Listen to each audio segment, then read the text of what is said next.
अस्सलामुअलैकुम, मैं हूं समर अब्बास। सुप्रीम कोर्ट के बाद इस्लामाबाद हाई कोर्ट में भी एक बड़ा तनाज़ा जन्म लेने जा रहा है, जब इस्लामाबाद हाई कोर्ट के जजेस की तरफ से एक और खत सामने आ गया है, जिसमें इस्लामाबाद ने बाहर से जज को लाकर चीफ जस्टिस बनाए जाने के मुमकिन फैसले के खिलाफ जजों ने अलम बगावत बुलंद कर दिया है। एक तरफ मुल्क की सियासी जमातें बिलखुसूस तहरीक इंसाफ मुख्तलिफ मामलात पर आला अदलिया को मुसलसल कटहरे में खड़ा कर रही है, वहां अदालती निजाम खुद भी आपसी इख्तलाफ और इंतशार का शिकार दिख रहा है। 26वीं आईनी तरमीम के बाद बनने वाले आईनी बेंच की तश्कील और मुख्तलिफ फैसलों पर सुप्रीम कोर्ट के जजेस के दरमियान तकरार रोजमर्रा मामूल बन चुकी है, तो कभी जजेस की तैनाती को लेकर भी 26वीं आईनी तरमीम के बाद बनने वाले निजाम पर सवाल उठाए जा रहे हैं। आजकल अदलिया से मुतालिक बड़ा चैलेंज इस्लामाबाद हाई कोर्ट में दरपेश है, जब जजों की तैनाती का तनाज़ा शुरू हो चुका है और जस्टिस सरफराज डोगर की लाहौर हाई कोर्ट से इस्लामाबाद हाई कोर्ट में मुमकिन तैनाती और उनको चीफ जस्टिस बनाए जाने के इम्कान ने एक नया बहरान खड़ा कर दिया है। यह वो सूरत हाल है जिसने रियासत के सतून को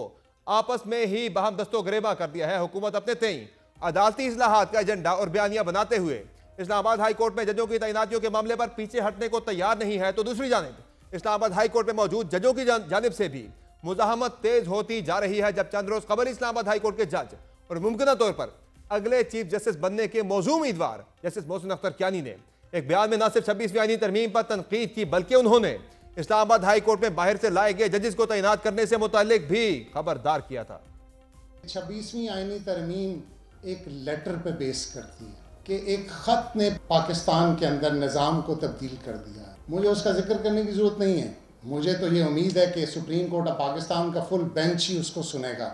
एट दी एंड गलतियाँ ज़रूर होती हैं, जजेस से भी गलतियाँ होती हैं, लॉयर से भी गलतियाँ होती हैं।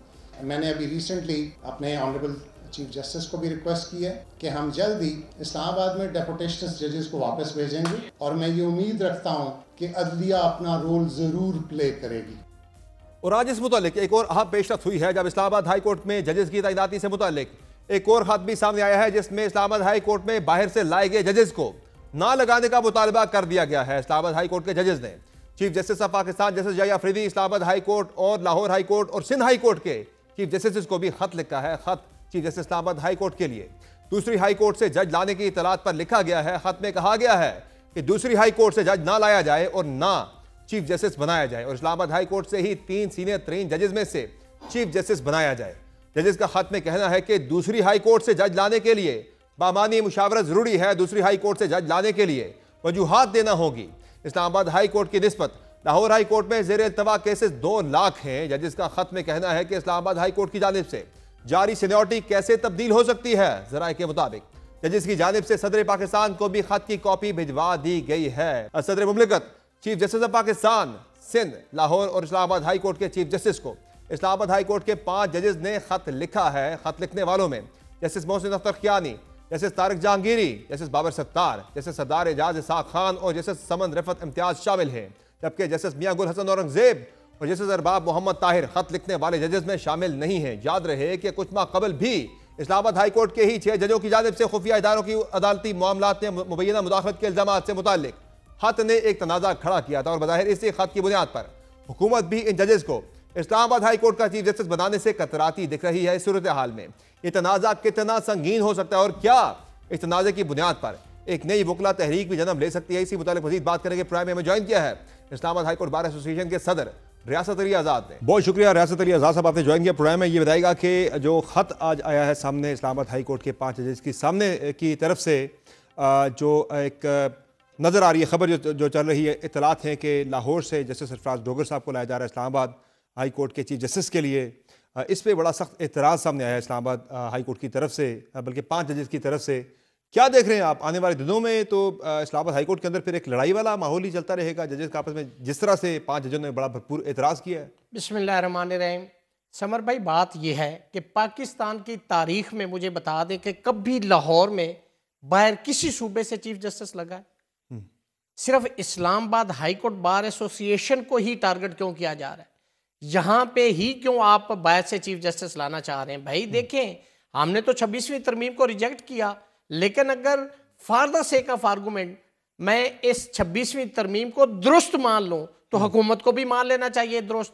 उसके अंदर लिखा हुआ है कि जब चीफ जस्टिस तैनात किया जाएगा तो जो मोस्ट 3 सीनियर जजेस होंगे उनमें से लगाया जाएगा। इन जजेस का क्या कसूर है? इनको लॉ नहीं आता, इनको कानून का नहीं पता, इनको आइन का नहीं पता, इनको आपने कंफर्म क्यों कर दिया? इन तो फिर सुप्रीम जुडिशल काउंसिल के जरिए इनको बाहर निकाल देना चाहिए अगर इनके अंदर ये अहलियत नहीं है to become a chief justice of Pakistan. मैं कहता हूं कि इस्लामाबाद हाई कोर्ट ने पाकिस्तान की तमाम हाई कोर्ट्स में रिकॉर्ड कायम किया जिन्होंने आइन और कानून के ऊपर, और मैं समझता हूं कि आजाद मंश होने का सबूत दिया, उन्होंने खत लिखा, ये उनका कसूर है जो 26वीं तरमीम लाने की रीजन बना। इसलिए लेकिन सर मसला यह है कि यहाँ पे तो कानून बड़ा क्लियर है, आइन बड़ा क्लियर है। आपने आइन और कानून को देखना है। जब भी ऐसी कोई तकरीर या ऐसा कोई मामला होगा तो इसमें तो 4 लोगों की अथॉरिटी है। एक है प्रेसिडेंट ऑफ पाकिस्तान, दूसरे हैं चीफ जस्टिस ऑफ पाकिस्तान, तीसरे हैं दोनों हाई कोर्ट के जो सरबराहान हैं।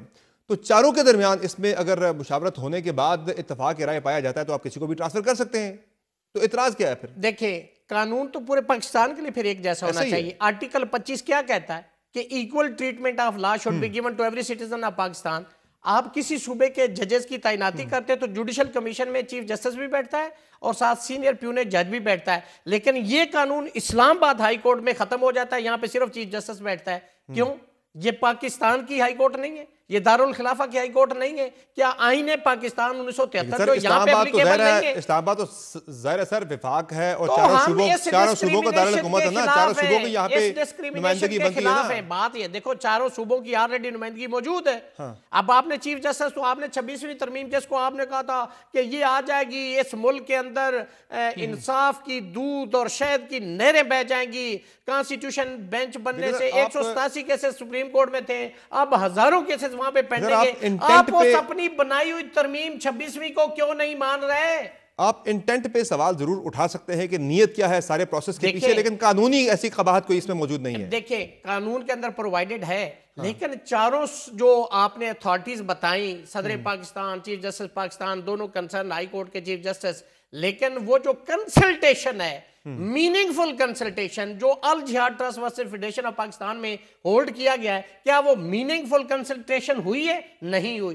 तो आपने इसका मतलब है उस पे किसी को वीटो का इख्तियार भी तो नहीं है। देखिए लॉ किस पे, मतलब ये तो नहीं है। समर लॉ किस पे बेस करता है?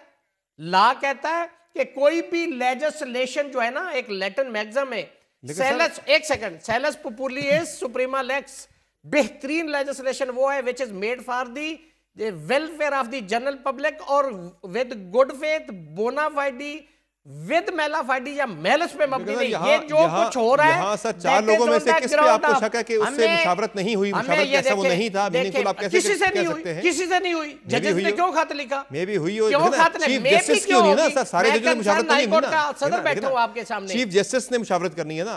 इस्लामाबाद हाई कोर्ट के, लाहौर हाई कोर्ट के chief justice, chief justice of Pakistan और सदर पाकिस्तान, मेरी गुजारिश, चारों की क्या पता हो गई हो? जजेस ने खत क्यों लिखा, मुझे इसकी रीजन बता दें। आपने एक इदारे को चलाना है, अगर एक आप बाहर से जज इंपोर्ट करके लाते हैं, उस जज साहब से मौसूफ से जो 15 नंबर सीरियल पे है, वो कौन से उसने दूध और शहद की इंसाफ की नहरें पंजाब में बहा दी हैं, इस्लामाबाद में उसकी कमी थी, उसको वो पूरा करने के लिए तो यहाँ पे ये भी एक आर्गुमेंट ये भी है कि जब वो यहाँ पे ट्रांसफर होकर अगर आ जाते हैं, ट्रांसफर तो लीगल है, इसकी कानून के अंदर कोई ऐसी रुकावट नहीं है, ट्रांसफर में प्रोसेस मौजूद है उसका, अगर वो प्रोसेस सारा फॉलो करके ट्रांसफर यहाँ पे की जाती है, और जब चीफ जस्टिस की तकर्री होनी है, आमिर फारूक साहब एलिवेट हो जाते हैं सुप्रीम कोर्ट में, तो यहाँ पे उस दिन अगर वो टॉप 3 सीनियर मोस्ट जजों में अगर उनका शुमार होता है उनकी तकर्री के टाइम से, तो फिर तो वो अहलियत नहीं रखते क्या चीफ जस्टिस बनने की? हम क्या कहते हैं कि आप इस हाई कोर्ट को मैनेज करना चाहते हैं, मनूवर करना चाहते हैं, ये है इंटेंशन बिहाइंड दिस अपॉइंटमेंट। आपने पहले क्यों नहीं आपको याद आया कि जज को यहाँ इस्लामाबाद में लाना? आज ही आपको क्यों याद आया? आपको इंटेंट पे आपको शक है, उनकी नियत पे, बाकी कानूनी कवायद तो कहीं पे नहीं है। Very crystal clear. और अंदर जजेस साहबान के अंदर बड़ी तशवीश है, और बाहर हाई कोर्ट बार एसोसिएशन को तफजात का इसके ऊपर हमने इजहार किया है। हम एहतजाज भी करेंगे, प्रोटेस्ट भी करेंगे, हम एहतजाज करेंगे, प्रोटेस्ट करेंगे, लॉयर कन्वेंशन करेंगे, हम हाई कोर्ट के बाहर बैठेंगे, हम धरना देंगे, सुप्रीम कोर्ट के बाहर भी बैठेंगे। क्या आप बात करते हैं? हम हाई कोर्ट को ऐसे छोड़ देंगे, किसी क्रेमो गरम पे छोड़ देंगे? We are part and parcel of this institution. क्या फंक्शनिंग आप हाई कोर्ट को जो है उसको अंदर से भी नहीं होगी, और बाहर जब हम बैठ जाएंगे तो फिर कैसे हाई कोर्ट चलेगी? यानी अगर कोई बाहर से चीफ जस्टिस आते हैं यहाँ पे, तो आप हाई कोर्ट को नहीं चलने देंगे? नहीं चलने देंगे, मुझे बताएं, नहीं चलने देंगे, क्यों आए? क्यों आए इस्लाम? बाकी कानून है ना, ये कानून बलोचिस्तान के लिए क्यों नहीं? कानून है। ये कानून सिंध के लिए क्यों नहीं? ये कानून पंजाब के लिए क्यों नहीं? ये कानून सिंध के लिए क्यों नहीं? इस्लामाबाद हाई कोर्ट के लिए है ना सर, इस्लामाबाद कानून सबके लिए एक आर्टिकल 25 को हम देखना चाहते हैं पाकिस्तान के अंदर, ट्रू सेंस के अंदर हम इम्प्लीमेंटेशन देखना चाहते हैं आर्टिकल 25 को। क्यों आर्टिकल 25 इस्लामाबाद के लिए? अगर कोई बाहर से आ गया तो नहीं चलने देंगे, नहीं चलने देंगे। अगर आप समर पीका की बात करें तो उस पे तो पीका 2016 ऑलरेडी है, ताज़ीरात पाकिस्तान का सेक्शन 500 है, वहां पे FIR ऑलरेडी है, डेफामेशन का लॉ ऑलरेडी, तो आपको पीका लाने की क्या जरूरत है? ये मेलस है, ये मेलाफाइडी है जिसके हम खिलाफ हैं, और ये भी जो ट्रांसफर पोस्टिंग है ये on the ground of mala fide है, मेलस है। That's why we are opposing and we will. आप इसे चैलेंज करेंगे या सिर्फ एहतजाज होगा, या चैलेंज भी करेंगे इसे आप? देखें, अभी चैलेंज करने का तो अलग इशू ना, हम सबसे पहले तो ये कि हम पहले एहतजाज करेंगे, हम ऐसा होने नहीं देंगे, और अगर ऐसा होता है तो फिर इंशाल्लाह हम अगला लाएअमल जो भी होगा उसको हम फॉलो करेंगे। जरा सर, अभी तक तो ऐसा कोई कदम उठाया नहीं गया। हम अगर की बात जस्ट एक सुनगुन है, उस पे जजों का एक खत आ गया, देख रहे हैं, अगर की बात कर रहे हैं, ये भी आज प्रोटेस्ट जजों का एक खत आ गया। आपकी बड़ी मेहरबानी है कि आप बिल्कुल हमारे साथ इस एहतजाज में आप शरीक हैं, और आप इसमें पिटिशनर भी बन रहे हैं। पीका के हवाले से जो कानून बन रहा है एक काला कानून है यकीनी तौर पर, और इसमें हाईकोर्ट बार भी अपना हिस्सा इसमें डाल रही है, सपोर्ट कर रही है साथियों को। हम बिल्कुल दामे दरमे सुखने अपनी साथी बरादरी के साथ हैं, साथ नहीं बल्कि 2 कदम आगे उनके साथ खड़े हैं। बहुत शुक्रिया रियासत आजाद साहब, आपने प्रोग्राम में ज्वाइन किया। नाज़रीन, प्रोग्राम में आगे बढ़ते हैं और बात करते हैं, हुकूमती मौक़िफ़ इसमें शामिल करते हैं कि क्या वजह है कि हुकूमत क्यों लाहौर हाई कोर्ट से जज को लाकर इस्लामाबाद हाई कोर्ट का चीफ जस्टिस बनाना चाह रही है। क्या ये इस्लामाबाद हाई कोर्ट के जजेस की जानिब से लिखे गए पिछले जो खत हैं उनकी वजह से ये सब कुछ किया जा रहा है? बहुत शुक्रिया अकील मलिक साहब, आपने ज्वाइन किया प्रोग्राम में। ये बताएगा कि क्या वजह है कि इस्लामाबाद हाई कोर्ट में कोई कंपिटेंट जजेस नहीं हैं, या उनके ख़तों का मसला है जो उन्होंने पहले लिखे थे कि आपको लाहौर हाई कोर्ट से जज लाकर यहाँ चीफ जस्टिस लगाना पड़ रहा है? बिस्मिल्लाहिर्रहमानिर्रहीम साहब, बहुत बहुत शुक्रिया। सबसे पहली तो बात है कि ये मीडिया पे ही मैंने खबर देखी है कि लाहौर हाई कोर्ट से कुछ जज आ रहा है, और कुछ यूट्यूबर्स ने या कुछ लोगों ने ये इस खबर को शेयर ज़रूर किया है, लेकिन इसमें हतमी कोई बात नहीं हुई है।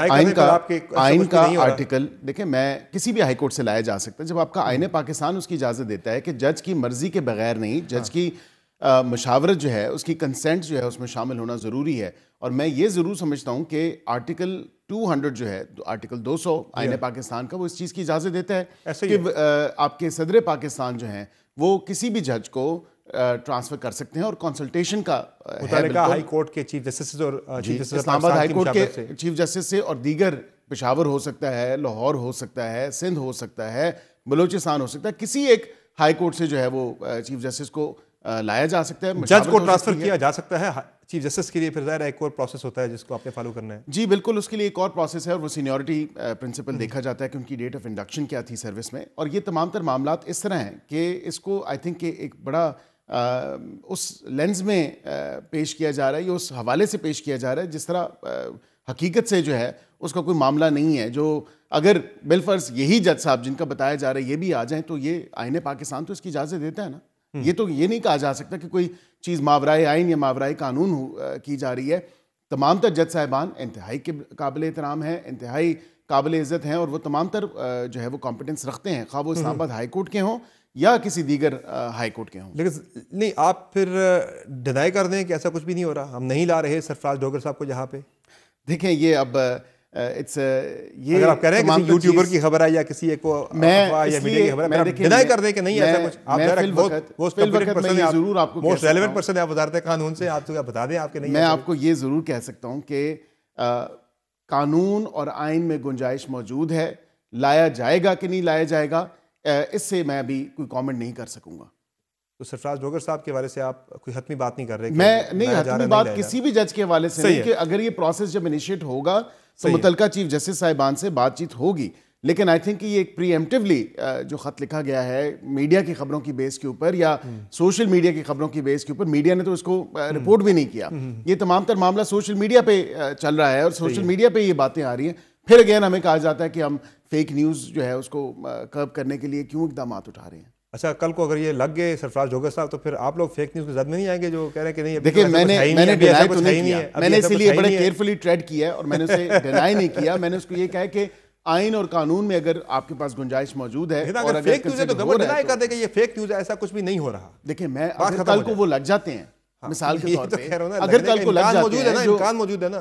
देखें आज 5 जजों ने खत लिख दिया इस्लामाबाद हाई कोर्ट के, वो कह रहे हैं कि ये क्या हो रहा है, लेकिन मैं ये चीज देखता हूं कि मेन स्ट्रीम मीडिया पे तो ये चीज रिपोर्ट नहीं हुई। ये अगेन नहीं, 5 जजों का खत तो रिपोर्ट हो रहा है ना। सोशल मीडिया अकाउंट से ये रिपोर्ट 5 जजों के खत की अभी आज बात हो रही है, वो आज इस्लामाबाद हाई उन्होंने कोर्ट भी के 5 सोशल जजों ने मीडिया खत पे लिख देखा दिया होगा। I है कि don't जी think आप कि ये मुमकिन कहीं तौर ये पर आप ये चीजें करने जा initiate रहे हुई हैं, है। और इसमें देखिए मैं ये आपको जरूर बता सकता हूं, जो एक स्टेटेड पोजीशन है वो यही है कि आर्टिकल 200 आईन पाकिस्तान का आपको इस चीज की इजाजत देता है, जिसमें उस जज का जो जज ट्रांसफर भी सबके लिए बराबर मौके की बात भी बिल्कुल, करता है, इक्वल absolutely, अपॉर्चुनिटीज की बात भी करता है। तो ये जो जजेस है, फिर इनका राइट नहीं बनता है इनमें से कोई बने चीफ जस्टिस? बिल्कुल बनता है, इनका राइट भी बनता है। इनको तो बजाय नजर तो यही आ रहा है। डिनाई तो कोई नहीं कर रहा, लेकिन अगर आपके जो 10 तारीख को आपकी जुडिशल कमीशन ऑफ पाकिस्तान की मीटिंग होनी है, उसमें से अगर यहाँ से जज साहिबान चले जाते हैं तो फिर आपके पास वेकेंसी आ जाती है।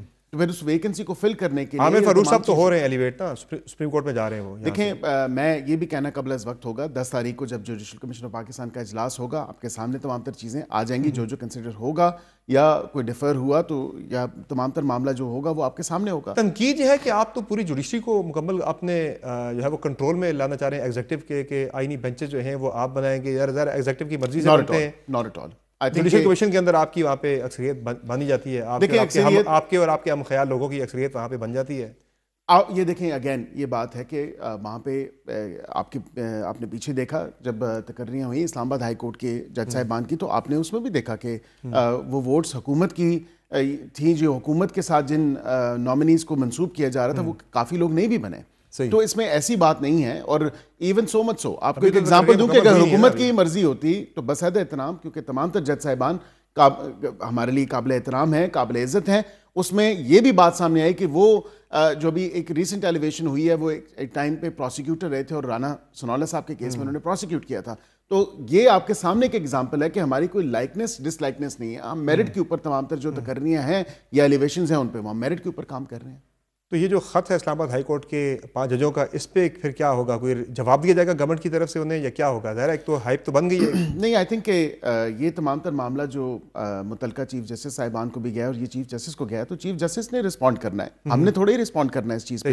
ये चीफ जस्टिस साहब हैं, उनका डोमेन है, उनका प्रोरोगेटिव है, क्योंकि उसको किस तरह रिस्पॉन्ड करते हैं। जो सवाल उठ रहा है वो गवर्नमेंट की नीयत पे सवाल उठ रहा है सारा ना, कि आप लोग इसमें एक इल इंटेंट के तहत जो है वो मैलिफाइड इंटेंट के तहत आप उन्हें लाना चाह रहे हैं, आप कंट्रोल करना चाह रहे हैं इस्लामाबाद हाई कोर्ट को, आप कंट्रोल करना चाह रहे हैं सुप्रीम कोर्ट को, वहाँ पे आपने कह रहे हैं अपनी मर्जी के आपने बेंचेस बना के वहाँ भी कंट्रोल कर लिया, नीचे भी आपने कंट्रोल कर लिया। एलिगेशंस हैं समर साहब, एलिगेशंस हैं जो सब्सटेंशिएट नहीं होती, एलिगेशंस हैं जो जिनका कोई ना सर है ना कोई पैर है। एलिगेशंस आउटराइट एलिगेशंस लगा दी जाती हैं लेकिन उनको सब्सटेंशिएट नहीं किया जाता, उनको प्रूव नहीं किया जाता।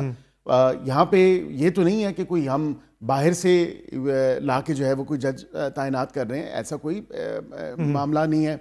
यहाँ पे तमाम तर चीज़ें आइन और कानून के मुताबिक हैं। ये जितने भी वकला साहिबान की नॉमिनेशंस हुई थी जिनको कंसिडर किया था कमेटी ने, और जो आगे कमेटी कंसिडर करेगी 10 को भी और 6 को भी, क्योंकि 6 तारीख को भी कुछ नॉमिनेशंस कंसिडर होनी है। जुडिशल कमीशन ऑफ पाकिस्तान का जो है इजलास है लाहौर हाई कोर्ट की तकर्रियों के हवाले से, वहाँ पे भी सीटें फिल होनी है। तो ये तमाम तर चीज़ जो है एक with in the 4 corners of law के अंदर रहते हुए तमाम तर चीज़ जो है वो हुकूमत करना क्या चाह रही है? आपके इरादे हैं क्या? दायमी इक़्तिदार या इख्तियार तो कभी किसी को मिलता नहीं है, एक वो लिमिटेड ही होता है, तो उसको दवाम बख्शने की ये कोशिश है क्या है कि जुडिशरी को भी कंट्रोल कर लिया जाए, मीडिया को भी कंट्रोल कर लिया जाए, पीका लॉ वगैरह ला के हर चीज़ को कंट्रोल करके करना क्या चाह रहे हैं आप लोग? देखिए नहीं, पीका लॉ के ऊपर भी मैं और आप बैठे हुए शो कर रहे हैं। ये सहाफ़ियों के ऊपर जिस तरह से एक मिसकंस्ट्रू किया गया है तमाम तर मामले को, मैं ये ज़रूर कहूँगा कि ये कतन इसका उससे ताल्लुक नहीं है। सोशल मीडिया का जो एक बेलगाम तमाम तर मामला हुआ है उसको एड्रेस होना जरूरी है।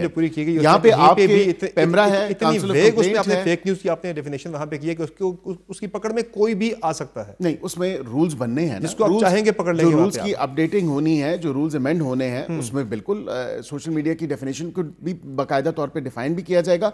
और आपकी जो रूल्स है वो एक्ट ऑफ पार्लियामेंट से ज्यादा उससे ओवरराइट देखिए, हर चीज एक्ट ऑफ पार्लियामेंट में भी तो नहीं डाल सकते। मैं ये जरूर कहूंगा आपकी एक जॉइंट एक्शन कमेटी है, बिकॉज हमें बिल्कुल इस चीज़ का इदराक है। राना सनौला साहब ने और अभी वफाकी वज़ीर इत्तलात ने भी पेशकश की है। मैं तो पहले भी पेशकश कर चुका हूं कि आप आएँ, आपकी जॉइंट एक्शन कमेटी जो है वो बैठे, वो बताए, वो कोई ड्राफ्ट लेके आए, इसमें अगर कोई बेहतरीन रूल्स के हवाले से हम सेनेट की जो स्टैंडिंग कमेटी थी इंटीरियर, वहां हम ड्राफ्ट लेकर आए थे, ड्राफ्ट नहीं था, फौरन कह दिया गया आपकी तजवीज जो है वो हमारी जुबानी दो बातें सुनी गई और उसके फौरन बाद मंजूर कर लिया गया। वहां पे इतनी हेस्ट में वहां पे बिल पास किया गया कि नॉट एट ऑल सर। मैं ये जरूर कहूंगा कि ये काफी अरसे से मुशावरत इस पे चल रही थी और ये मरियम औरंगजेब साहिबा के टाइम पे तो मुशावरत नहीं की गई ना, मरियम औरंगजेब साहिबा के टाइम पे की गई थी, आप करते रहोगे। नहीं, मरियम औरंगजेब साहिबा के टाइम पे की गई थी और वहां पे मुशावरत वो फिर किसी खाते में नहीं आ सकी। अब यहाँ पे ये जरूर है कि हम अभी भी इनवाइट कर रहे हैं, हम कह रहे हैं कि आपकी जॉइंट एक्शन कमेटी आए, वो जो भी उनकी गुजारिशात हैं in black and white on a piece of paper, जो आपकी अमेंडमेंट्स हैं, प्रपोज्ड अमेंडमेंट्स, वो लेके आएँ। उसके हम आपके साथ बैठने के लिए तैयार हैं। राना साहब ने ऑलरेडी कह दिया कि वज़ीर आज़म साहब इस पर एक कमेटी भी तश्कील देंगे जो आपके साथ इसके ऊपर सैर हासिल जो है मामलात के ऊपर डिस्कशन भी करेगी और फिर ये तमाम तर मामला वापस पार्लियामेंट में भी लेके जाया जा सकता है, तो कोई इसमें कबाहत नहीं है। सही है। अच्छा, दूसरा ये बताइएगा मुझे अकील मलिक साहब के आज रात 12 बजे तक की डेडलाइन तो दी है राना सनाउल्लाह साहब ने कि रात 12 बजे तक की डेडलाइन है, मुज़ाकरात तहरीक इंसाफ ने करने हैं तो दरवाजे हमारे खुले हैं। तो 12 के बाद फिर दोबारा अगर तहरीक इंसाफ आती मुज़ाकरात करी तो फिर इसके बाद अब कोई मुज़ाकरात नहीं है, फिर क्या कोई फिर एक सियासी मुल्क में जो है वो जिसे कहते हैं ना कि दर्जा हरारत फिर से बढ़ेगा और मुफाहमत से फिर मुज़ामत की तरफ सियासत जाएगी पाकिस्तान की। नुकसान तो यार गवर्नमेंट को ही होना है इसका। देखें आप इस्तेकाम नहीं आता उससे। बिल्कुल आप देखें कि जो मुफाहमत की जगह मज़ाहमत का जो तर्ज सियासत अपनाया गया है वो किस सियासी जमात से है? जो 31 की डेडलाइन है वो उनकी अपनी दी हुई डेडलाइन है, हमारी तो स्टेटेड वो डेडलाइन नहीं थी। 28 की जो मीटिंग की जो टाइम था, हम तो 45 मिनट वहाँ पे भी जाके बैठे और इंतजार भी किया। जवाब ये के पास जमहूरी रवैये नहीं रखते के हवाले से देने को कुछ है ही नहीं। खान साहब ने तहरीक तहफ़्फ़ुज़ात का इज़हार हमने किया था, कहा पार्लियामानी कमेटी बना दें। खदशात दुरुस्त साबित हुए हैं। नहीं, आप कह लें पार्लियामानी कमीशन हमसे ले लें, बिल्कुल हमने कहा पार्लियामानी कमीशन ने अदालती कमीशन मांग रहे हैं। देखिए वो पार्लियामान के जिसके अपने ऊपर सवाल है वो पार्लियामान कैसे उन्हें इंसाफ देगा? नहीं, मैं उसी पार्लियामान में उनकी पार्टी के कई ऐसे मेंबरान हैं जिनके ऊपर खुद बहुत ज़्यादा सवालात हैं। तो हमने 2018 में जिस किस्म की कमेटी इन्होंने, ये जिस तरह की कमेटी इन्होंने बनाई थी, एक हाउस कमेटी, एक पार्लियामानी कमेटी, जिसकी एक मीटिंग के बाद में कोई मीटिंग नहीं हुई। और हम तो कहते हैं कि ये तमाम तर मामला 18 से शुरू हो, बल्कि 14 से शुरू हो, कि ये तमाम तर चीज़ें कौम और अवाम के सामने आनी चाहिए कि 18 में जिस तरह शुरू कर दे फिर जाके और ज़्यादा बेहतर है। मैं तो समझता हूँ कि और ज़्यादा बेहतर है कि ये 1970 से शुरू हो जाए। फायदा नहीं है इसका ना। ये तो मामले को बिला वजह लटकाने वाली बात है। सवाल उनका आज का है,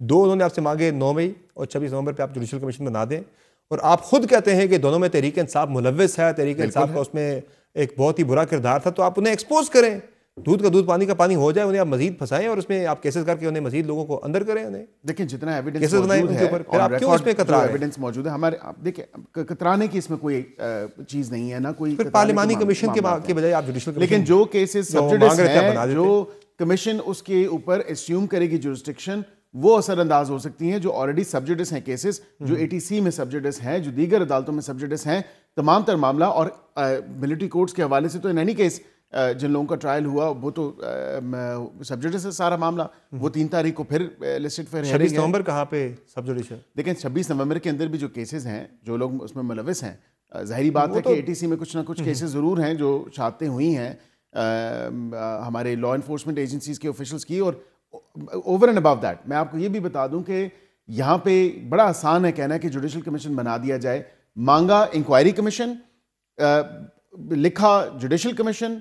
जो कानून है वो हमें इजाजत देता है इंक्वायरी कमीशन बनाने की, जुडिशल कमीशन बिल्कुल ऐसे ही है। फिर आप कहते हैं कि जज साहिबान, जो इज्जत में आप जज साहिबान हैं, चाहे वो चीफ जस्टिस साहब हों या 3 सीनियर मोस्ट जजेस हों सुप्रीम कोर्ट के, वो उनको जो है मशगूल कर दिया जाए, उनको मसरूफ कर दिया जाए तमाम तर गैर अदालती मामलात में, गैर जो ज़रूरी मामलात हैं उनमें, जो कि ऑलरेडी May 9 के हवाले से एविडेंस मौजूद है, ब्लैक एंड वाइट मौजूद है। 26 नवंबर के हवाले से आपने देखा किसने कॉल दी, कौन आया, किसने रुकावटें दूर की, कैसे आए, कहाँ पहुंचे, वो तमाम तो चीज़ें बना देते तो सब कुछ सामने आ जाता। यही जो बातें आप कर रहे हैं, आप इतने कॉन्फिडेंस से आप कह रहे हैं कि तहरीक इंसाफ का इसमें जो है वो किरदार था, सब उन्होंने गलत किया, गड़बड़ की, वो खराबी के जिम्मेदार वही थे, तो फिर कर लेते तो हमने पार्लियामानी कमीशन तो फिर कहा है कि वो ज्यादा बेहतर है, ज्यादा वो तो उनके लिए काबिल कबूल नहीं है ना। बिल्कुल अगर नहीं है तो this is we've offered them what we could, और it's as simple as that कि वो ये इसको ऑप्शन को ऑप्ट करना चाहते हैं तो बिल्कुल ज़रूर करें, नहीं ऑप्ट करना चाहते तो फिर इसी तरह तमाम तर मामलात पे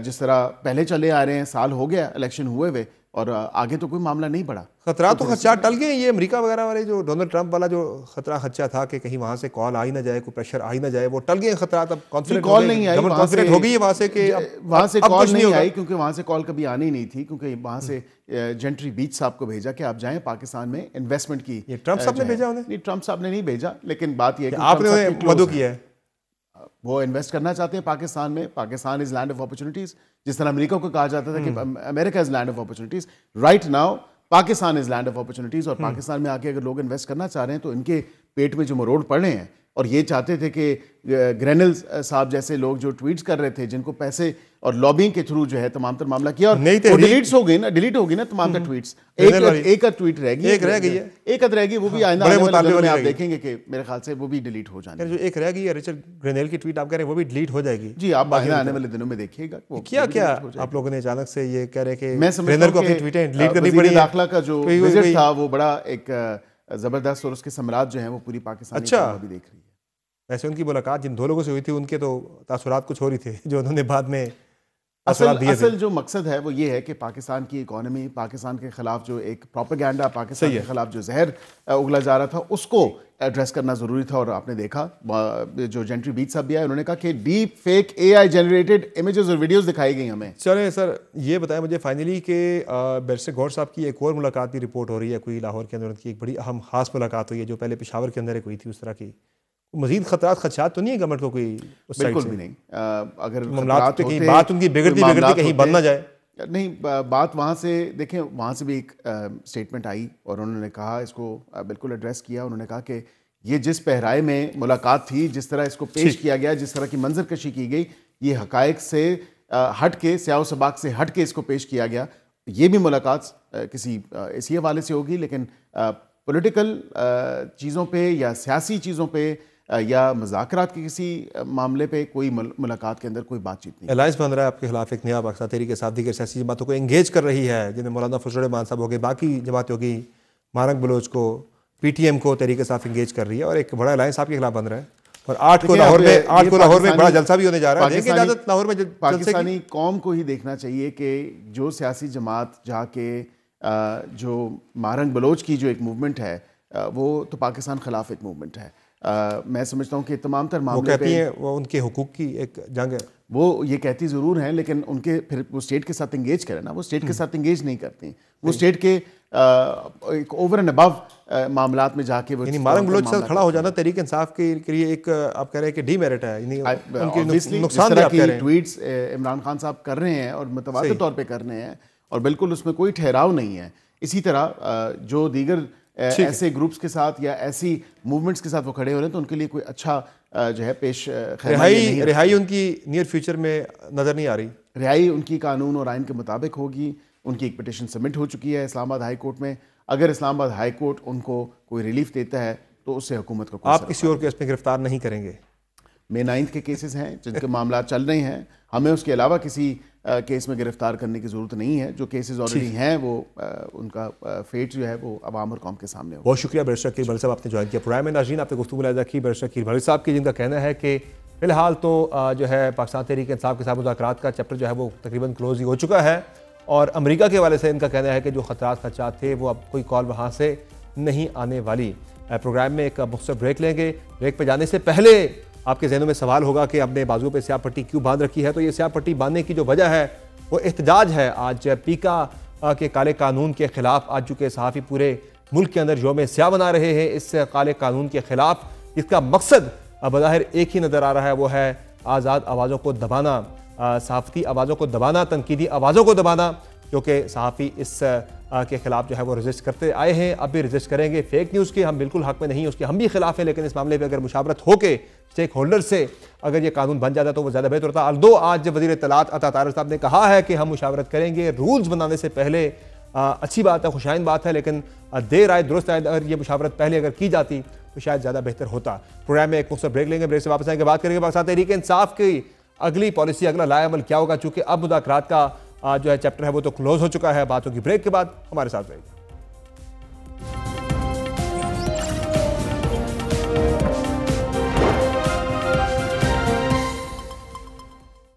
वेलकम बैक। हुकूमत और पीटीआई के दरमियान मुज़ाकरात का मुस्तकबिल क्या है? क्या दोनों फरीकैन के दरमियान मुज़ाकरात का चैप्टर क्लोज हो चुका है? ये वो सवाल है जो इस वक्त इंतहाई अहमियत का हामिल हो चुका है। पहले तहरीक इंसाफ ने हुकूमत को आज तक की डेडलाइन देते हुए ये वार्निंग दी थी कि 31 जनवरी तक मुज़ाकरात में मस्बत पेशरफ ना हुई तो मुज़ाकरात का बाइकआउट कर दिया जाएगा। ताहम आज की तारीख आने से पहले ही तहरीक इंसाफ ने मुज़ाकरात से इनकार करके हुकूमत को नया चैलेंज दे डाला था, जिसके बाद हुकूमत ने भी दो टोक मौक़िफ़ इख्तियार करते हुए तहरीक इंसाफ के दबाव या किसी भी मुतालबे को मानने से इनकार कर दिया था। लेकिन सियासत को इम्कानात का खेल भी कहा जाता है और कब क्या हो जाए कुछ नहीं कहा जा सकता। और शायद इसी इम्कान की उम्मीद लगाए हुकूमत अभी भी तहरीक इंसाफ को मुज़ाकरात की मेज पर लाने की कोशिशें कर रही है, जबकि कल ही वज़ीर आज़म शहबाज शरीफ ने तहरीक इंसाफ को एक बार फिर मुज़ाकरात की टूटी रस्सी फिर से जोड़ने का मशवरा देते हुए पार्लिमानी कमीशन बनाने की ऑफर की थी। पीटीआई के साथ मुज़ाकरात थे, उसके लिए हमने जेन्युइन तरीके से हमने उनको ऑफर को कबूल किया। एक कमेटी कॉन्स्टिट्यूट की गई, उन्होंने इनकार कर दिया, भाग गए। तो मैं समझता हूँ कि ये आए बैठे, हाउस कमेटी के लिए हम तैयार है। ये 2018 के इलेक्शन की जो कमेटी बनी वो भी अपना काम मुकम्मल करे। 26 नवंबर के धरने की बात करते हैं तो 2014 का जो धरना था उसका भी हाउस कमेटी अहाता करे और 26 नवंबर 2024 का भी अहाता करे। ताहम वज़ीर-ए-आज़म की इस पेशकश के बाद भी तहरीक इंसाफ की जानिब से सद महरी का ही मुजाहरा किया गया और अब वज़ीर-ए-आज़म के सियासी अमूर के मुशीर राना सनाउल्लाह मजीद एक कदम आगे बढ़े हैं और उन्होंने आज रात 12 बजे तक की डेडलाइन देते हुए तहरीक इंसाफ को यह उम्मीद भी दिलाई है कि हो सकता है कि हुकूमत उनकी बात भी मान ले। हम अब भी तैयार हैं, आज 12 बजे तक वो आ जाएं या इसके बाद आएँ। वज़ीर-ए-आज़म ने जो ऑफ़र की है, ये ऑफ़र जो है ये फॉर ऑल टाइम्स है। अगर वो 28 तारीख को आते बैठते या अब भी बैठें तो इसके ऊपर बात हो सकती है। हम उन्हें अपनी बात पे कायल कर सकते हैं, अगर वो हमें अपनी बात पे कायल कर रहे तो उनकी बात भी मानी जा सकती है। उधर तहरीक इंसाफ के ताज़ा और दो टोक मौक़िफ़ के बाद तो यही मालूम होता है कि हुकूमती कैंप मुज़ाकरात के मुस्तकबिल से मुताल्लिक खुशफहमी या गलतफहमी का शिकार है, क्योंकि पाकिस्तान तहरीक इंसाफ के चेयरमैन बैरिस्टर गौहर हों या पीटीआई की अपनी मुज़ाकराती कमेटी के सरबराह उमर अयूब, दोनों ही की जानिब से मुज़ाकरात से मुताल्लिक साफ इनकार किया जा रहा है। चेयरमैन पीटीआई बैरिस्टर गौहर के बकौल वज़ीर-ए-आज़म ने मुज़ाकरात पर जो गुफ्तगू की ये उनकी काबीना की अंदरूनी गुफ्तगू है, हमारे साथ किसी रस्मी तरीक़ेकार से हुकूमत ने ऑफर या राब्ता नहीं किया। बैरिस्टर गौहर का कहना है कि वज़ीर-ए-आज़म की गुफ्तगू हमारे मुतालबात से मुताल्लिक नहीं, हमारे मुतालबात में असीरान की रिहाई और कमीशन का क़याम शामिल है। हुकूमत के खिलाफ हमारी लंबी चार्जशीट है जिसमें मैंडेट भी शामिल है। चेयरमैन पीटीआई का कहना है कि वज़ीर-ए-आज़म की गुफ्तगू मुतालबात से हटकर गैर मुतल्लिका है और वज़ीर-ए-आज़म की किसी ऐसी ऑफर पर गौर नहीं किया जा सकता। कुछ ऐसा ही मौक़िफ़ अपोजिशन लीडर उमर अयूब का था, जिनके बकौल शहबाज शरीफ बे-इख्तियार वज़ीर-ए-आज़म हैं, उनके इख्तियार में कुछ भी नहीं। कल वज़ीर-ए-आज़म साहब ने फिर दावत दी है मुज़ाकरात की, तो इस बारे में आप क्या कहेंगे? उसको चिट आई होगी तो उसने वो बात कर दी है, उसको खुद उसके इख्तियार में कुछ नहीं है। शहबाज शरीफ ने अभी तक मुझे बैसियत लीडर ऑफ द अपोजिशन कोई ख़त नहीं लिखा और मेरा ख्याल है ये चाहते हैं कि इस चीज़ को वो पेंडिंग करें, हम ये नहीं होने देंगे। इस हतमी मौक़िफ़ के साथ साथ तहरीक इंसाफ हुकूमत के खिलाफ नए महाज की तैयारियां भी कर रही है। 8 फरवरी को मुल्कगीर एहतजाज के लिए तहरीक इंसाफ न सिर्फ खुद मनसूबाबंदी कर रही है बल्कि वहां दीगर अपोजिशन जमातों को भी इस मुहिम जोई की जानिब राग़िब किया जा रहा है। इस मुतालिक महमूद खान अचकज़ई की सरबराही में कायम तहरीक तहफ़्फ़ुज़ आईनी पाकिस्तान का प्लेटफॉर्म भी सियासी तौर पर मुतहर्रिक हो रहा है और आज भी महमूद खान अचकज़ई की सरबराही में तहरीक तहफ़्फ़ुज़ आईनी पाकिस्तान का इजलास हुआ, जिसमें 8 फरवरी आम इंतखाबात धांधली पर हुकूमत के खिलाफ मुल्कगीर एहतजाज के एजेंडे पर गौर हुआ। इजलास में शरीक अपोजिशन रहनुमाओं ने यह इल्ज़ाम लगाया कि हुकूमत और उनके हैंडलर्स अदलिया और इंसाफ की राह में रुकावट है। जहां तहरीक इंसाफ और अपोजिशन जमातें हुकूमत पर दबाव बढ़ा रही हैं, वहां अदलिया को भी मुसलसल निशाना बनाया जा रहा है। तो दूसरी जानिब अदलिया ही की जानिब से तहरीक इंसाफ के लिए रिलीफ का इम्कान भी मौजूद है। बिलखुसूस फौजी अदालतों में सिविलियंस के ट्रायल का मामला सुप्रीम कोर्ट के तराजू में तोला जा रहा है। आज भी सुप्रीम कोर्ट के आईनी बेंच ने फौजी अदालतों में सिविलियंस के ट्रायल के खिलाफ इंट्रा कोर्ट अपील पर अहम समाअत की।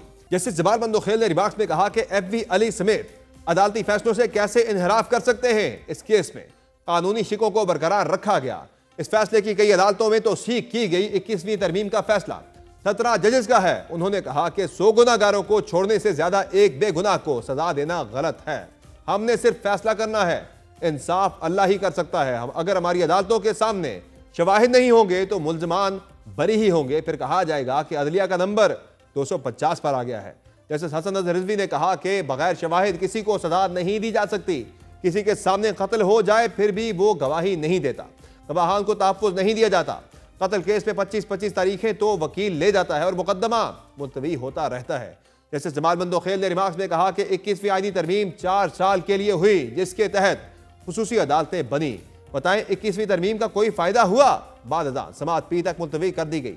एक तरफ आला अदलिया 9 मई और तहरीक इंसाफ से मुतल्लिक दीगर मामलात को लेकर मुसलसल तहरीक इंसाफ की सुनवाई कर रही है, लेकिन बानी पीटीआई की अदलिया से नाराजगी खत्म होने का नाम ही नहीं ले रही। इस मुतल्लिक अहम पेशरफ गुज़िश्ता रोज सामने आई जब पीटीआई के बानी चेयरमैन इमरान खान ने सुप्रीम कोर्ट के चीफ जस्टिस जाहिया अफरीदी और आईनी बेंच के सरबराह जस्टिस अमीनुद्दीन खान को 349 सफ़हात पर मुश्तमिल तवील खत लिख दिया। बानी पीटीआई ने चीफ जस्टिस और आईनी बेंच के सरबराह से शिकवा किया कि गुज़िश्ता 18 माह के दौरान इंसानी हुकूक और इंतखाबी कवानीन की खिलाफ वर्जियों से मुतालिक उनकी और उनकी जमात की जानिब से दायर मुतअद्दद दरखास्तों में से किसी पर भी सुप्रीम कोर्ट में समाअत नहीं हुई। खत में बानी पीटीआई ने लिखा है कि 24 से 27 नवंबर के दौरान बेशतर पीटीआई कारकुनान को गिरफ्तार किया गया, अस्पताल का रिकॉर्ड सील करके उसे तब्दील किया गया। खत के मुताबिक इलेक्शन में होने वाली धांधली पिछले 18 माह से जारी इंसानी हुकूक की खिलाफ वर्जियों के खिलाफ मुसलसल अदालत का दरवाजा खटखटाया मगर इंसाफ न मिला। बानी पीटीआई ने लिखा कि मौजूदा हुकूमत इलेक्शन फ्रॉड और तारीखी धांधली के नतीजे में वजूद में आई इस गैर आईनी हुकूमत ने पीटीआई के खिलाफ जुल्म के पहाड़ ढाए, दफातर तोड़े गए, रहनुमाओं पर वहशियाना तशद्दुद किया गया। 9 मई को मुझे इस्लामाबाद हाई कोर्ट की हदूद से गैर कानूनी तौर पर गिरफ्तार किया गया। इस सारे मंजर को टीवी और सोशल मीडिया पर जानबूझकर लोगों को इश्तियाल दिलाने के लिए दिखाया गया। इस सारी सूरत हाल में पाकिस्तान तहरीक इंसाफ का आइंदा का लाए अमल क्या होगा? मुफाहमत तर्क करके मुदामत की तरफ तहरीक इंसाफ बढ़ती है तो वो पहले से मुख्तलिफ कैसे होगी? बात करेंगे पाकिस्तान तहरीक इंसाफ के रहनुमा रऊफ हसन साहब से। बहुत शुक्रिया रऊफ हसन साहब, आपने ज्वाइन किया प्रोग्राम में। सर ये बताएगा कि मुज़ाकरात के हवाले से आज फिर राना सनाउल्लाह साहब ने रात 12 बजे तक का टाइम दिया, पाकिस्तान तहरीक इंसाफ को डेडलाइन दी है कि आज रात 12 बजे तक अगर आप आ जाते हैं मुज़ाकरात की मेज़ पर तो मुज़ाकरात हो सकते हैं, वरना ये चैप्टर क्लोज ही समझा जाए। आपने भी अपनी मुज़ाकराती जो कमेटी है वो तहलील करके उसे एक राब्ता कमेटी में तब्दील कर दिया है, तो फिर इसके बाद अब कोई इम्कान नहीं है किसी किस्म का कि गवर्नमेंट के साथ दोबारा आपकी बातचीत बहाल हो सके? कोई इम्कान नहीं है जी। उन्हें कहें कि 12 बजे का इंतजार ना करें, अभी बंद कर दे, अभी क्लोज कर दें उसको। तो क्या वजह है कि वो आपको एक पार्लिमानी कमीशन तो दे रहे हैं, वो पार्लिमानी कमीशन जो कि 2018 के इंतखाबात के बाद आप नून लीग को देने जा रहे थे, जो आपने इंतखाब किया था जिस पार्लिमानी कमीशन का, वही गवर्नमेंट आपको देने जा रही है, तो उस वक्त आपने अपने लिए तो उसका इंतखाब किया था, तो आज की गवर्नमेंट के लिए आप उसका इंतखाब क्यों नहीं कर रहे? आज हम जुडिशल कमीशन की बात कर रहे हैं क्योंकि ये एक इंक्वायरी है कि आपने देखना है कि जी क्या मामलात हुए, कैसे हुए, कौन रिस्पॉन्सिबल है, क्या शवाहिद मौजूद हैं, किसके हक में, किसके खिलाफ, वो सब कुछ है। पार्लिमानी कमेटी जो होती है उसकी कोई इस किस्म की उसके पास पावर्स नहीं होती हैं, और अगर ये लोग पार्लिमानी कमेटी देना चाह रहे हैं तो जुडिशल कमीशन देने में क्या हर्ज है? मसला तो असूल का है ना कि अगर हमारी डिमांड है कि जी जुडिशल कमीशन दे दें, तो फिर अगर जुडिशल कमीशन दे देंगे। सर वो ये कहते हैं कि आपने अपने दौर में तो आपने पार्लिमानी कमीशन पे इक्तफा किया था, आज वो कह रहे हैं हमारी जब हुकूमत है तो आज आप जुडिशल कमीशन की बात करें। वो कह रहे हैं जो आपने खुद जो चीज़ एक आपने चूज़ की थी अपने इलेक्शन की तहकीकात के लिए, आज आप उसी का इंतखाब क्यों नहीं कर रहे? वो कह रहे हैं ये तो फिर दोगलापन हुआ। 2018 और 2024 के जो इलेक्शंस हैं उनमें कोई मुमासलत नहीं है, कोई कंपैरिजन नहीं है। जिस तरीके से 2024 के इलेक्शंस लूटे गए हैं, डाका डाला गया है, तो पाकिस्तान की तारीख में कभी नहीं हुआ, पाकिस्तान की तारीख में कभी नहीं हुआ। बिल्कुल सर, तरीका। और जुडिशल कमीशन इसका जो हाल है वो सिर्फ और सिर्फ जुडिशल कमीशन है, और मेरा नहीं ख्याल कि अब वो चूंकि ये दे नहीं सकते, इन्होंने अपनी जो बेतौकीरी थी वो तो उसी वक्त साबित कर दी थी जब इन्होंने हमें कहा जी कि हम कल आपकी मुलाकात करवा देंगे आपके मुज़ाकराती वफद की खान साहब के साथ, और 7 दिन तक ये कल करके लटकाते रहे। उसके बाद इन्होंने हैंड्स अप कर दिए कि ये हमारे बस का रोग नहीं है। ये इनके पास है क्या? तो फिर आप क्या सोच के इस गवर्नमेंट के पास आए थे, जब आपका एक कंसिस्टेंटली आपकी पॉलिसी रही है कि इनके पास देने को कुछ है नहीं, ये लेजिटिमेट गवर्नमेंट नहीं है, तो फिर आप क्या सोच के इनके पास आए थे? देखिए, हमने ये समझा था कि शायद ये कुछ कर लेंगे, एक मुलाकात तक अरेंज नहीं करवा सके। ये हुकूमत है, एक इलेक्टेड हुकूमत अपने आप को कहते हैं। अब देखिए इनके पास पावर्स क्या है, पावर्स इनके पास नहीं कुछ। इस पे तो सर तनकीद ये भी होती है कि पाकिस्तान तहरीक इंसाफ की तरफ से भी एक ये डेस्परेट मूव थी कि आपके को कहीं और से कुछ होता हुआ नजर नहीं आ रहा था, आपने फिर मजबूर हो कि आपने ये रास्ता इख्तियार किया, ये जानते हुए कि इनके पास कुछ इख्तियारात नहीं है। मैं उस बहस में नहीं पढ़ना चाहता, लेकिन ये कंटेंशन बिल्कुल गलत है, बिल्कुल गलत है। तो फिर सही क्या? हमारे पास बहुत ऑप्शंस मौजूद थे और हम अब अब आगे बढ़ने के लिए वो तमाम ऑप्शंस जो है वो हम एक्सरसाइज करेंगे। इस मत पर सर ऐसा क्या मुख्तलिफ होगा कि आप जो पहले इन्हीं ऑप्शंस को आपने एक्सरसाइज किया, मुजाहमत के ऑप्शंस को, उसमें रिजल्ट तो ज़ाहिर आप नहीं ले सके, अपनी मर्जी और मंशा के मुताबिक जो आपका टारगेट था आप वो अपने अहदाफ हासिल नहीं कर सके, तो अब की बार ऐसा मुख्तलिफ क्या होगा कि आप की जो मूवमेंट है वो रिजल्ट ओरिएंटेड होगी? बहुत कुछ मुख्तलिफ होगा समर साहब। मिसाल के तौर जो पर नवंबर में हालात थे या दिसंबर में हालात थे वो अब जनवरी में हालात नहीं है, फरवरी में वो हालात नहीं रहेंगे। मामलात जो हैं वो आगे बढ़ रहे हैं और पॉलिटिकल पार्टी होने के नाते लाजमी बात है कि हम जो भी हमारे पास कॉन्स्टिट्यूशनली आइन और कानून के मुताबिक अवेलेबल ऑप्शन है उनको हम एक्सरसाइज करेंगे। इस वक्त एक चीज़ जो हम कर रहे हैं वो ये है कि एक लार्जर पॉलिटिकल प्लेटफॉर्म जो है कॉन्स्टिट्यूट करने की कोशिश कर रहे हैं। हम तमाम जमातों से राब्ते में हैं और कोशिश कर रहे हैं कि वो तमाम एक प्लेटफॉर्म के ऊपर जमा हो जाए और हम आइन और कानून की बहाली की जो जद्दोजहद है वो सब मिल के करें। ये एक बहुत बड़ा फैक्टर होगा। और इसके अलावा भी जो हमारे ऑप्शंस हैं वो कुछ दिन में आपके पास सामने आ जाएंगे। एक कंसल्टेटिव प्रोसेस जारी है और उसके बाद जब एक फैसला कर लिया जाएगा कि और क्या करना है तो हम उसका भी प्रॉपर एक अनाउंसमेंट कर देंगे। एक तो जाहिर है पाकिस्तान तहरीक इंसाफ 8 फरवरी को एक बड़ा जलसा करने जा रही है लाहौर के अंदर। इस जलसे में क्या पाकिस्तान तहरीक इंसाफ बाकी जो आपके इत्तेहादी हैं, जिन जमातों से आप राब्ते कर रहे हैं, उन्हें भी आप मदऊ करने जा रहे हैं स्टेज पर? मैं इस बारे में फैसला नहीं हुआ, लेकिन जितना लार्जर रिप्रेजेंटेटिव प्लेटफॉर्म होगा उतना ही बेहतर होगा जी। 8 फरवरी को हम लाहौर में हमने अभी अप्लाई किया है और मेरा ख्याल है कि ये लोग हमें उसकी इजाज़त नहीं देंगे। स्वाबी में भी एक जलसा हो रहा है 8 फरवरी को, वो तो डेफिनेटली होगा क्योंकि वो केपी में है। सो वहाँ हमें इजाज़त की हमें इजाज़त मिल जाएगी। लेकिन लाहौर में जलसा करने की जो इंडिकेशंस हैं इस वक्त तक जो हमें मिली हैं वो ये है कि शायद ये उसकी इजाज़त हमें नहीं देंगे। सो उससे मसाइल क्रिएट होंगे, उससे मसाइल बढ़ेंगे। तो फिर मौलाना फजल रहमान साहब को क्या स्वाबी के जलसे में पाकिस्तान तहरीक इंसाफ के स्टेज पर देखा जा सकता है? इम्कान इस बात का मौजूद है क्या? 8 दिन इंतजार कर लीजिए, मेरा ख्याल है कि नजर आ जाएगा आपको। कोशिश होगी हमारी कोशिश होगी कि वो लोग आए। अब लाजमी बात है, आसान काम नहीं है कि तमाम पार्टीज को इकट्ठा किया जा सके, लेकिन हम उसके लिए कोशिश कर रहे हैं। हमें पूरी उम्मीद है कि हम उसमें कामयाब होंगे। लेकिन सर जलसे के स्टेज पर तो शायद वो आपके साथ आ भी जाएं, लेकिन असल जो इम्तिहान है वो है अगर आप सड़कों पर निकलते हैं, एहतजाजी मूवमेंट अगर आप शुरू करते हैं तो उस मुजामती तहरीक में फिर बंदे अपने कोई लेकर नहीं आता। इस वाले से मौलाना फजल रहमान की पोजीशन भी अब तक बड़ी क्लियर रही है कि हम किसी के साथ इस तरह से नहीं जाएंगे। जमात इस्लामी ने आपके साथ आना नहीं, वो आपके ऊपर एतबार नहीं करते। बाकी जमातें भी जो है जिनके साथ आप बातचीत कर रहे हैं वो कम से कम सड़कों पर निकलने के लिए आपके साथ तैयार नहीं है। सड़कों पर जब निकलना पड़ेगा तो वो फिर शायद तहरीक इंसाफ को अकेले ही निकलना पड़ेगा पहले की तरह।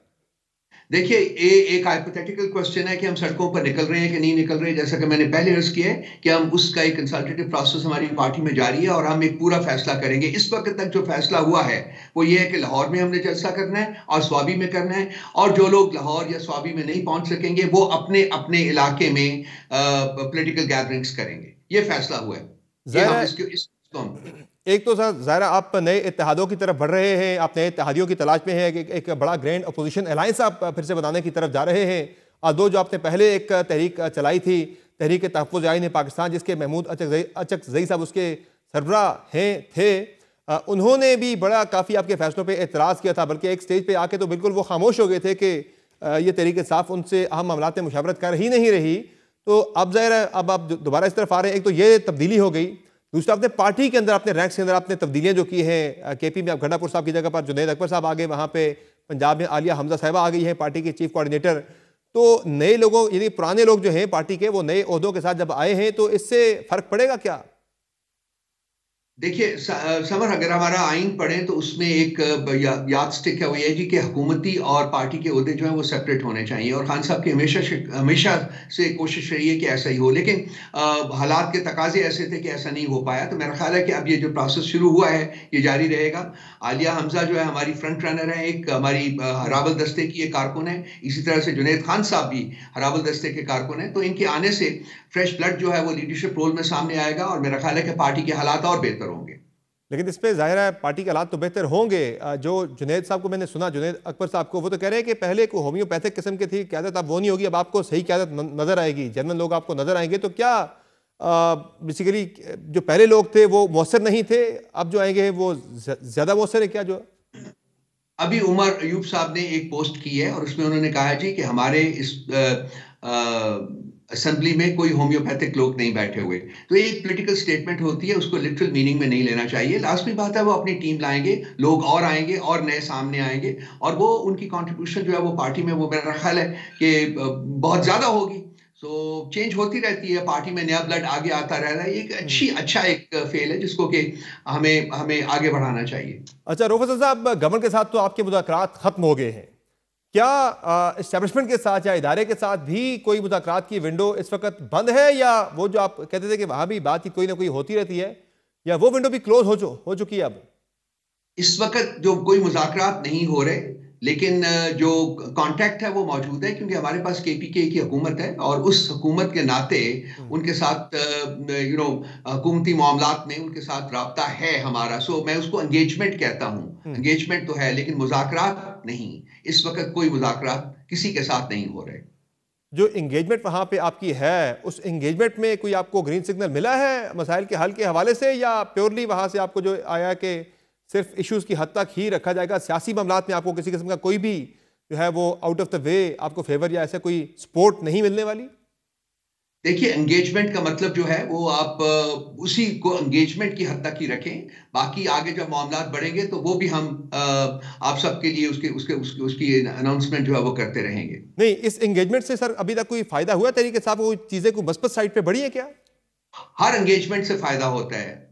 हर एंगेजमेंट से फायदा होता है। सियासत जो है वो बेसिकली एंगेजमेंट की कहानी जो है वो बयान करती है। सो एंगेजमेंट जब भी होगी, जिसके साथ भी होगी, उसमें कुछ ना कुछ मसाइल जो है उनके हल की तरफ कदम उठता है। एक राय तो ये भी है कि वहां से पैगाम मिल गया तहरीक इंसाफ को, जबकि अब आपके साथ हमें यानी आपको कोई भी ग्रीन सिग्नल नहीं मिला जब वहां से, तो फिर तहरीक इंसाफ मुज़ाकराती अमल से बाहर आ गई। क्या ऐसा ही है? आपकी इंफॉर्मेशन ये होगी, मेरी इंफॉर्मेशन ये नहीं है। मैं इसको डिनाई करता हूं टोटली। बहुत शुक्रिया रऊफ हसन साहब, आपने ज्वाइन किया प्रोग्राम में। नाज़रीन, आपने गुफ्तगू में की पाकिस्तान तहरीक इंसाफ के सीनियर रहनुमा रऊफ हसन साहब की, जिनका कहना है कि एंगेजमेंट जो है वो जारी है। अब भी मुज़ाकरात का अमल गवर्नमेंट के साथ ज़रूर मुअत्तल हुआ है, लेकिन पाकिस्तान तहरीक इंसाफ नए इत्तेहादों के साथ, नए जज्बे के साथ फिर से एक मुज़ामत की तरफ बढ़ेगी। प्रोग्राम में एक मुख्तसर ब्रेक लेंगे, ब्रेक से वापस आएंगे, बात करेंगे। आज चैंपियंस ट्रॉफी के लिए पाकिस्तान की कौमी स्क्वाड का ऐलान हो गया है।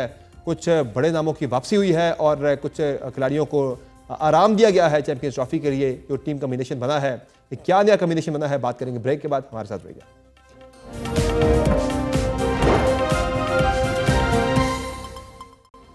Welcome back.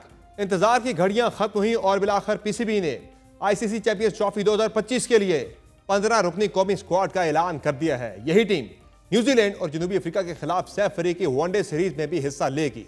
15 रुकनी स्क्वाड में कप्तान मोहम्मद रिजवान के अलावा बैटर्स में बाबर आजम, फखर जमान, कमरान गुलाम, सऊद शकील, तैयब ताहिर शामिल हैं, जबकि ऑलराउंडर्स में रहीम अशरफ की टीम में वापसी हुई है। खुशदिल शाह को टीम में दोबारा शामिल किया गया है। सलमान अली आगा टीम में शामिल हैं, जबकि विकेट कीपर जो है रिजवान खुद ही हैं। उनके साथ साथ उस्मान खान को एक मुतबादल विकेट कीपर और बैट्समैन के तौर पर टीम में शामिल किया गया है, जबकि स्पिनर अबरार अहमद को भी टीम में शामिल किया गया है। पाकिस्तान क्रिकेट टीम के स्क्वाड में फास्ट बॉलर्स में हारिस रऊफ, मोहम्मद हसनैन, नसीम शाह और शाहीन अफरीदी को शामिल किया गया है। 15 खिलाड़ियों पर मुश्तमिल स्क्वाड में 4 तब्दीलियां की गई हैं, जिसमें आखिरी बार गुज़िश्ता साल जनूबी अफ्रीका में वनडे सीरीज खेली थी। यही टीम चैंपियंस ट्रॉफी से कबल कराची और लाहौर में होने वाली सह अफ्रीकी वनडे सीरीज में भी हिस्सा लेगी, जिसमें न्यूजीलैंड और जनूबी अफ्रीका शामिल हैं।